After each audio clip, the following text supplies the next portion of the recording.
Bah, bonjour Raphaël, je suis très très heureux de t'avoir aujourd'hui dans cette série voilà, d'enregistrements concernant nos sanghas. Qu'est-ce qui se passe dans nos sanghas? Donc, encore une fois, merci. Et voilà, le principe, ça va être donc de faire une espèce euh, une série de vidéos qui permettront ensuite aux divers sanghas, que ce soit les sanghas évidemment de notre grande région de l'Est ou ensuite les sanghas de la France entière, eh ben, de pouvoir regarder les interviews et prendre des idées comme ça à droite à gauche en me disant bah, tiens ça c'est super, si on faisait ça c'est pas mal, tiens ça ils ont fait ça n'a pas marché, bon je comprends pourquoi, etc. Voilà, donc c'est vraiment le but de cette série de vidéos. Eh ben, écoute, je vais juste inviter un son de cloche et on va commencer. Voilà.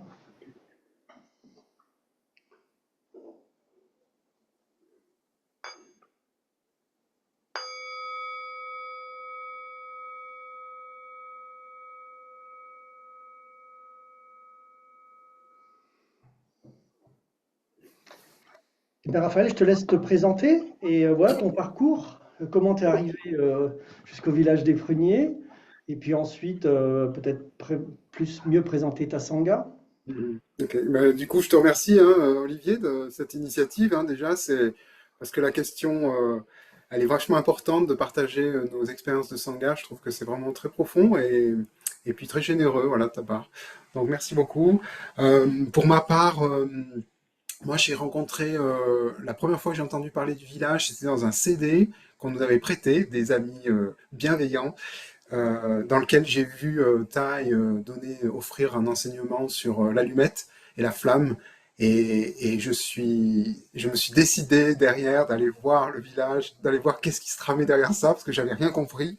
Et quand j'ai eu une forme de révélation en allant au village, j'ai été vraiment assis de voir voilà, comment ça se passait, tout ce qui était offert, la générosité, sourire. Enfin voilà, j'ai été vraiment un petit peu foudroyé par ce que j'ai vu là-bas. Donc depuis cette époque, c'était en 2014, j'ai gardé cette flamme en moi pour vraiment offrir autour de moi toutes les pratiques du village. Donc c'est vraiment avec beaucoup de d'amour en fait que on continue depuis pas mal d'années à voilà à prendre soin de nos amis à la Sangha. Eh C'est ben, un vrai plaisir. rappelle-moi ta sangha, où est-ce qu'elle se situe? Donc moi, donc je suis sur la Sangha de Valence, dans la Drôme, Oui. et, Elle s'appelle et comment? elle n'a pas de nom. C'est la Sangha de Valence pour l'instant. D'accord. Voilà. Bien. Et on y réfléchit, et, et en fait, c'est une Sangha qui était portée depuis une douzaine d'années par Laurence de Vidal, qui était membre interêtre et qui portait ça au sein de la pagode vietnamienne de Valence, puisque c'est là qu'on est accueillis. D'accord. Depuis tellement d'années. Et c'est vrai que moi, quand je suis arrivé en 2014, donc, euh, puisque j'ai tout de suite rejoint la Sangha, j'ai vu elle était vraiment épuisée d'avoir porté la Sangha toute seule. Et j'ai vu que c'était à plus tard, que c'était pas un cas isolé dans les Sanghas.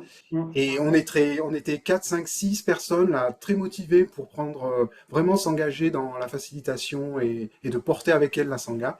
Et puis à un moment donné, elle s'est sentie vraiment relâchée, vraiment. J'ai senti, je l'ai vu au téléphone pour qu'il y ait des personnes qui prennent la suite.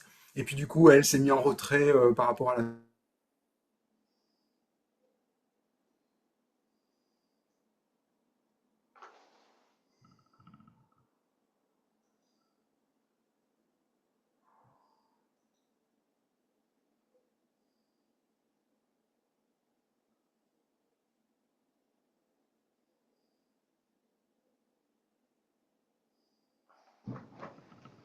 Alors,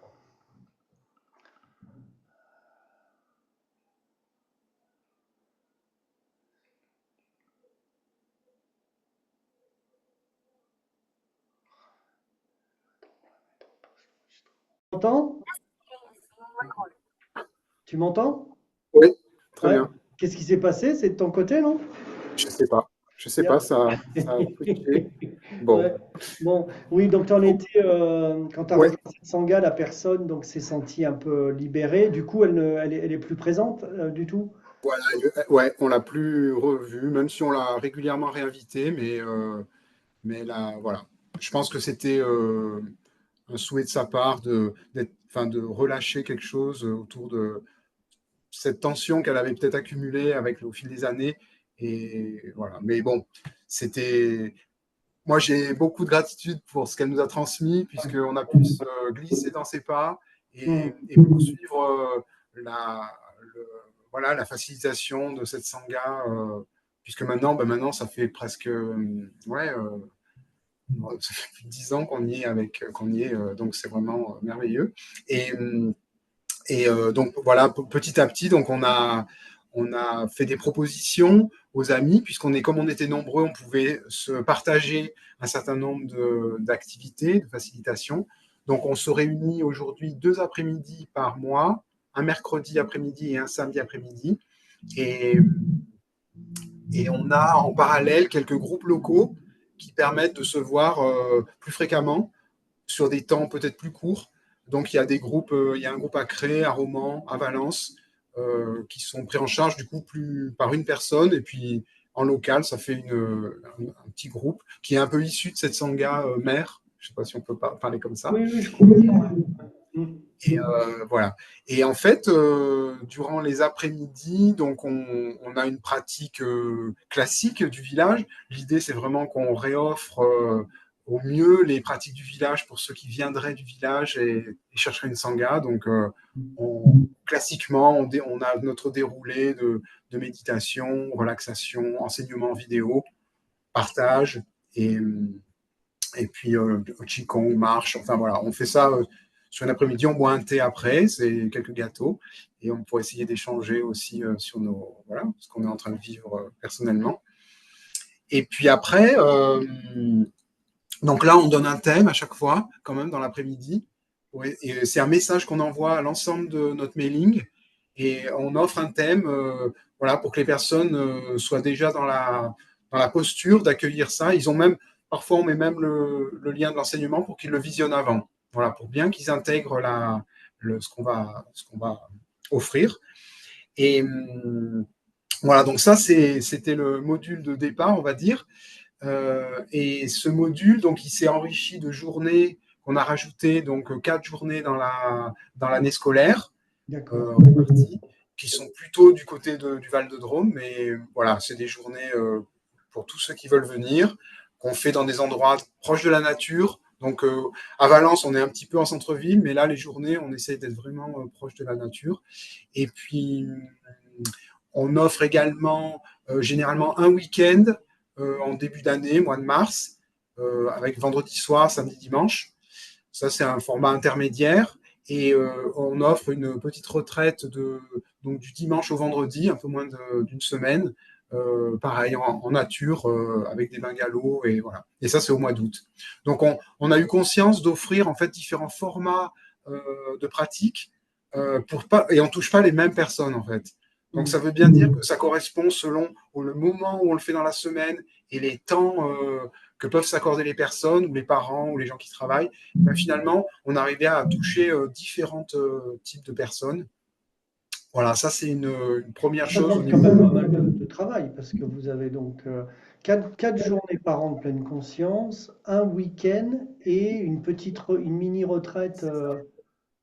Ah ouais, Mais ça reste assez fluide puisque comme on est assez nombreux, en fait, on se répartit les tâches et finalement, voilà, c'est pas trop lourd. Voilà, mais c'est quand même, je reconnais, oui, oui, ça nécessite quand même voilà, cet engagement ouais. autour de la préparation, parce que c'est vrai que ça nécessite quand même à chaque fois de faire au mieux, d'offrir quelque chose de beau en fait à nos amis pour que vraiment ça soit fluide le temps de pratique ensemble. Et, alors à ça, c'est rajouté aujourd'hui, donc depuis maintenant plusieurs années, depuis qu'on a été à MIE en 2020, donc il y a eu Bernard Huon, Marie-Christine de Murcia, Mireille Garnier et moi, euh, et puis maintenant Mélodie qui est avec nous. Euh, Donc, on s'est offert un temps de pratique entre MIE pour prendre soin de notre fraîcheur et puis savoir comment on se sent en tant que MIE, justement, au sein de la Sangha. Est-ce qu'on a toujours la même aspiration? Est-ce que vis-à-vis de la Sangha, on se sent bien ou moins bien? Voilà. Est-ce qu'on a du temps à dégager ou pas? Ça, c'est quelque chose qu'on a rajouté. Ça, c'est très, Et très intéressant, ça. ouais, ça permet vraiment de. Vous faites Ouais, ça sur combien de temps? Une demi-journée ou quelques heures? une matinée, ouais, c'est ça. Une matinée? Une matinée de 10h à midi, on mange ensemble après. Voilà. Très C'est pas bien. très, Et très là, long. ouais, et combien la fréquence, c'est quoi? C'est tous les 2 mois à peu près, Tous deux les mois, deux 2 mois mois. et Non, demi. mais ça, c'est très important. Ça permet justement de garder, comme tu disais, la fraîcheur, d'animer une sangha et aussi de s'écouter. Est-ce qu'il y a des difficultés? Est-ce qu'il y a... Non, non, c'est très important. Voilà, ça, voilà, c'est Et, le genre de choses que je suis content de prendre avec ces vidéos-là. et j'ajoute sur ces rendez-vous-là aussi, on a appelé ça les MIE de cœur. Voilà. Et Mhm. c'est aussi pour permettre de savoir si dans nos vies personnelles, voilà, on est. La pratique de la facilitation et puis de prendre soin de la sangha, c'est toujours aussi fluide ou si on a des vraies difficultés qui Bien nous sûr, permettent on se répartit un peu mieux le, un bien peu, sûr. Comme tu l'as dit, voilà. je pense que quand on est tout seul, c'est assez lourd. Et le fait qu'on soit plusieurs, c'est en effet plus léger, ça amène une légèreté, mais c'est bien aussi d'en parler et d'échanger sur le sujet. Très, très bien. Prendre soin. Ouais. Et alors, c'est ajouté également, puisqu'on a le souci de la question de la transmission, la question de la facilitation, et on a mis en place, alors c'est 2 matinées par an dans la période scolaire, on appelle ça des ateliers de facilitation. Donc, c'est proposé à l'ensemble des gens qui viennent à la Sangha. S'ils souhaitent s'investir dans les questions de facilitation, eh ben, voilà, on offre un petit temps d'atelier qui finit par un partage d'ailleurs aussi sur que chacun Mm. ressent par rapport à ça. Et on se base sur l'enseignement de Frère Fabki qu'il avait offert, qu'on avait retranscrit en papier. Et on se base là-dessus sur l'essence un petit peu de, de comment faciliter dans l'état d'esprit, en tout cas, notamment. C'est-à-dire rappeler cette nécessité d'être des passeurs, d'être des personnes qui transmettons juste ce qu'on a reçu du village et on le redonne, cette posture d'humilité. Voilà. Et ça, on essaye de bien le faire passer aux amis. Et puis après, on aborde quelques petits chapitres sur la cloche, sur des aspects plus pratiques. Oui, c'est Mais ça. Mm. on est vraiment bien euh, voilà, qu'on ait bien partagé ensemble cette manière d'être, en tout cas, quand on est en posture de facilitation. Mais Voilà. c'est très intéressant parce que vous laissez la place. Et on le sait, il y a des gens qui veulent pas, parce que c'est pas forcément leur aspiration d'animer. Donc, ils restent où ils sont. Par contre, ceux qui ont l'aspiration, vous avez voilà, cette formule-là pour les aider à faciliter, etc. Écoute, je veux bien que tu me fasses suivre le document. Je le mettrai moi, en ressource de la vidéo, le document de Frère Fabki. D'accord? D'accord, très Très bien. intéressant, très intéressant.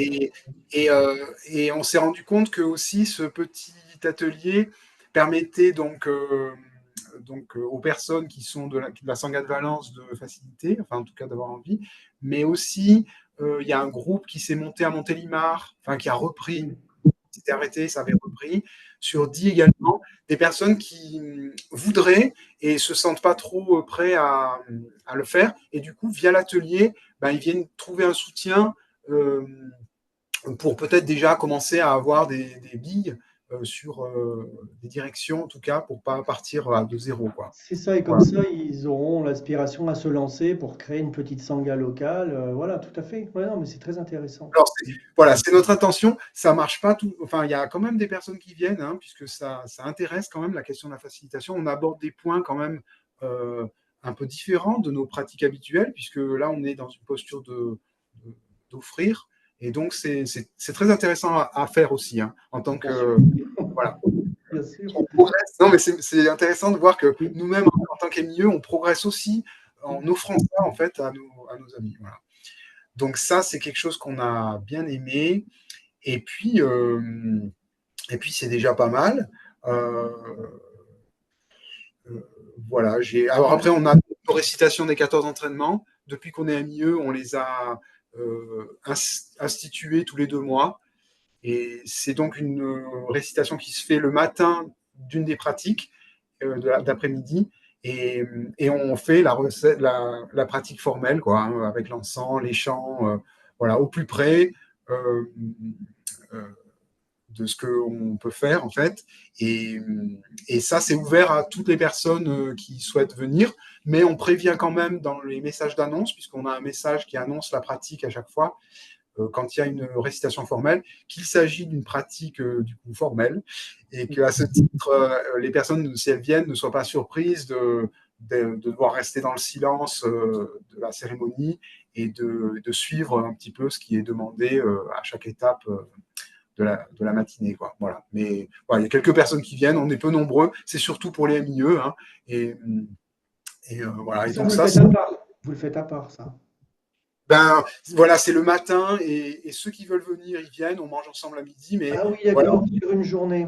D'accord. Oui, sur une voilà, après-midi, en fait. Vous faites ça le matin, entre amis, et ensuite, il y a l'après-midi, mais vous invitez tous les gens à venir y voilà, participer. c'est ça, s'ils Euh, le souhaitent. ouais, tout Mm. à fait, très intéressant. Voilà.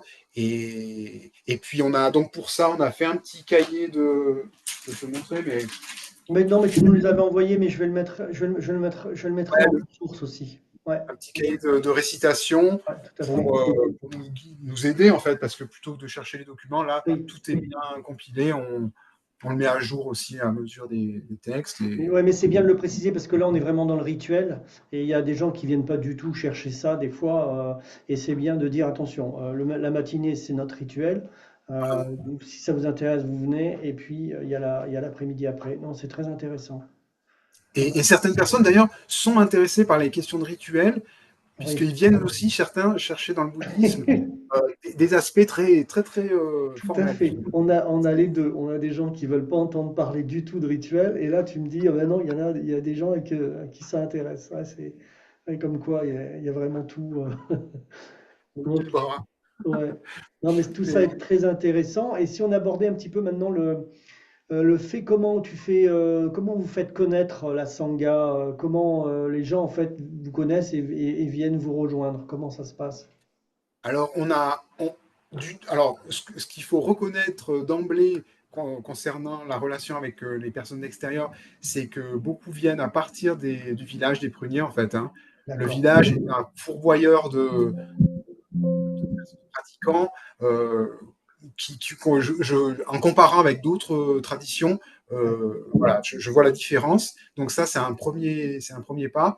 Après, nous, on fait un site, un blog, internet, quasiment dès 2015. On l'a fait assez rapidement parce qu'on avait conscience que maintenant, c'était vraiment un outil où les gens recherchent. Et donc, assez rapidement, on a vu que le blog arrivait rapidement dans la Drôme, en tout cas en haut des recherches avec Karmali. Et donc, ça, c'est un. Et donc, là, dans ce site-là, donc on a une présentation complète, hein, de tout ce qui est le village, de toutes les pratiques, les textes clés, les chants. Voilà, on a fait quelque chose d'assez complet. Et, et aussi, on donne aussi les rendez-vous des sous-groupes qui sont dans le département, Oui. avec les contacts pour qu'il y ait voilà, que ça infuse en local. Voilà, donc ça, c'est une première chose qu'on a faite. Au tout début, on a eu la motivation puis la réussite d'inviter des personnes, des enseignants, des événements en tout cas, à la pagode, et ça faisait venir des gens le soir notamment. Ça, on l'a perdu un petit peu au fil du temps. On a eu peut-être moins d'énergie, moins de contact, et, et on s'est aperçu que, en fait, c'était nécessaire de créer des événements. Très récemment, on en a parlé au sein de notre conseil, euh, que, en fait, ces petits événements-là vraiment créaient une dynamique, ça attirait des gens qui venaient pas ou peu aux pratiques. Et donc, je pense qu'on va essayer de relancer parmi les enseignants ou monastiques qu'on pourra solliciter ou qui pourront venir, de créer, voilà, des moments qui pourraient être soit une soirée avec un enseignement et puis le lendemain, la personne participe à la journée, ou créer un samedi en extérieur pour aller dans un jardin zen, voilà, on n'a pas encore de format bien, mais on y repense sérieusement et on pense que c'est un plus qu'il faut qu'on entretienne. Voilà. Donc après, il faut que les enseignants viennent. Voilà, il faut que ça fonctionne ça aussi. Ouais, tout à fait. Nous, ce qu'on a fait en effet, qui donne la visibilité, c'est par exemple, c'est dans un cinéma de quartier, c'est diffuser un film, et puis c'est nous qui l'organisons. Voilà, c'est ce genre de choses qui peuvent nous faire connaître. Hum, Voilà, sortir un peu de notre salle de méditation, quoi. c'est vrai. Ouais. Ça, c'est très vrai et je pense que c'est vrai que je repense à la diffusion du film sur Thich Nhat Hanh qu'on avait présenté aussi à Valence et à Cré et ça avait amené pas mal de monde en fait, c'est vrai. Hein, ça, ouais. Ce sont des moyens habiles, comme on dit. Ouais.